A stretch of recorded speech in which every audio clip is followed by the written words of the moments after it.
Hello guys, ರಿಂಕುಗೆ gift ಕೊಟ್ಟ ವಿರಾಟ್ ಕೊಹ್ಲಿ ನೋಡ್ಬೋದು. KKR versus RCB ಪಂದ್ಯ ಇದೀಗ ಮುಕ್ತಾಯವಾಗಿದೆ. ಕಿಂಗ್ ಕೊಹ್ಲಿ ಅಂತರೂ ಅಬ್ಬರದ ಬ್ಯಾಟಿಂಗ್ ಮಾಡಿದರು. ಅಂದರೆ 84 ರನ್ ಗಳಿಸಿ ಅಜೇಯರಾಗುಳಿದರು. ಬಟ್ ಇಲ್ಲಿ ಕಿಂಗ್ ಕೊಹ್ಲಿ ಈಗ ಸ್ಟಾರ್ ಆಟಗಾರ ರಿಂಕು ಸಿಂಗ್ ಅವರಿಗೆ ಒಂದು ಗಿಫ್ಟ್ ನೀಡಿದ್ದಾರೆ.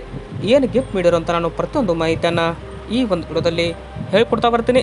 ಅದಕ್ಕಿಂತ ಮುಂಚೆ ನೀವೇನಾದರೂ ಇನ್ನೂ ನಮ್ಮ ಚಾನಲ್ಗೆ ಸಬ್ಸ್ಕ್ರೈಬ್ ಆಗಿಲ್ಲ ಅಂತಂದರೆ ಈ ಕೂಡ ಸಬ್ಸ್ಕ್ರೈಬ್ ಆಗಿ, ಹಾಗೆ ವಿಡಿಯೋ ಇಷ್ಟ ಆದರೆ ವಿಡಿಯೋಗೊಂದು ಲೈಕ್ ಮಾಡಿ. KKR ತಂಡದ ಸ್ಟಾರ್ ಬ್ಯಾಟರ್ ಆದ ರಿಂಕು ಅವರಿಗೆ ನಮ್ಮ ಕಿಂಗ್ ವಿರಾಟ್ ಕೊಹ್ಲಿ ಮತ್ತೊಮ್ಮೆ ಗಿಫ್ಟ್ ಕೊಟ್ಟು ಈಗ ಎಲ್ಲರ ಮನ ಗೆದ್ದಿದ್ದಾರೆ. ಏನು ಗಿಫ್ಟ್ ಕೊಟ್ಟರು ಅಂತ ನೋಡೋದಾದರೆ ನೋಡ್ಬೋದು. ವಿರಾಟ್ ಕೊಹ್ಲಿ ಅವರು ತಮ್ಮ ಬ್ಯಾಟನ್ನು ಇದೀಗ ರಿಂಕು ಸಿಂಗ್ ಅವರಿಗೆ ಗಿಫ್ಟ್ ಕೊಟ್ಟಿದ್ದಾರೆ. ಆ ಒಂದು ಗಿಫ್ಟ್ ಯಾವ ಥರ ಇಲ್ಲಿ ತೊಗೊಂಡ್ರು ಅಂತ ನೋಡ್ಬೋದು. ರಿಂಕು ಸಿಂಗ್ ಕೂಡ ಅದ್ಭುತ ಆಟಗಾರ. ಹೀಗಾಗಿ ಯುವ ಆಟಗಾರನಿಗೆ ಕಿಂಗ್ ಕೊಹ್ಲಿ ಬ್ಯಾಟ್ ಕೊಟ್ಟು ಈಗ ಮತ್ತೊಮ್ಮೆ ಎಲ್ಲರ ಮನ ಗೆದ್ದಿದ್ದಾರೆ. ಇದು ಏನಪ್ಪ ಅಂದರೆ ನಮ್ಮ ಕಿಂಗ್ ವಿರಾಟ್ ಕೊಹ್ಲಿ ಅಂತ ಹೇಳ್ಬೋದು. ಇನ್ನು ಕಿಂಗ್ ಕೊಹ್ಲಿ ಅಬ್ಬರಿಸಿದರು. ಬಟ್ RCB ತಂಡ ಈಗ ಇವರ ಆಟದ ಹೊರತಾಗಿ ಗೆಲ್ಲಕ್ಕಾಗಲಿಲ್ಲ. ಬಟ್ ಗೆಲ್ದಿದ್ರು ಕೂಡ RCB ಅಭಿಮಾನಿಗಳ ಮನ ಗೆದ್ದಂತರೂ ವಿರಾಟ್ ಕೊಹ್ಲಿ ಅಂತ ಹೇಳ್ಬೋದು.